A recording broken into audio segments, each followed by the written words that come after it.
Quel bonheur d'être avec vous, même pour 2 minutes.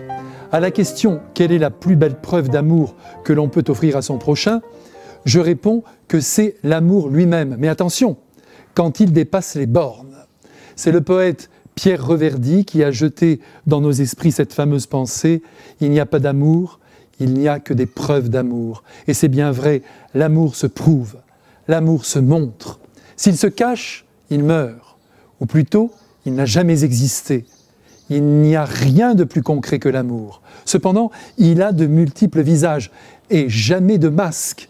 Il est toujours reconnaissable sous les traits de la bonté et du don de soi.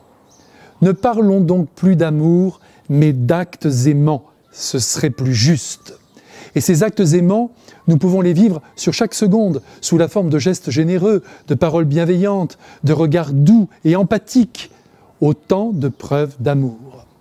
Mais la plus grande preuve de l'amour, car c'est là la question du jour, c'est, je crois, d'aimer en recherchant le bien des êtres, en travaillant à leur bonheur, le plus concret, mais attention, sans espoir de retour, comme le Christ nous a aimés pendant 33 ans, en guérissant nos maladies, en formant nos esprits, en tordant le cou à nos peines, à l'image de la mère de famille qui œuvre comme une folle, qui se fait un sang d'encre pour les siens, qui s'épuise pour que ses enfants soient heureux et donnent le meilleur d'eux-mêmes.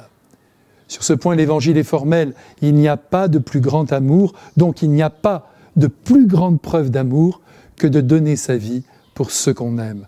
Donner sa vie.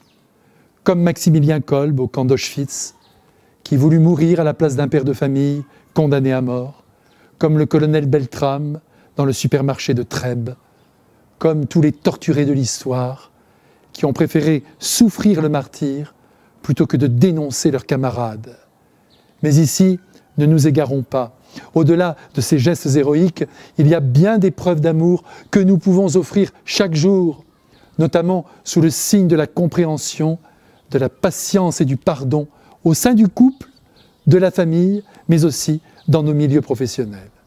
Tout faire pour que l'amour triomphe. Et parfois, il en faut si peu. La plus grande preuve de l'amour, c'est aussi de continuer d'aimer qui ne nous aime pas. Mais là, évidemment, c'est un sommet que l'on peut atteindre en serrant les dents. À bientôt.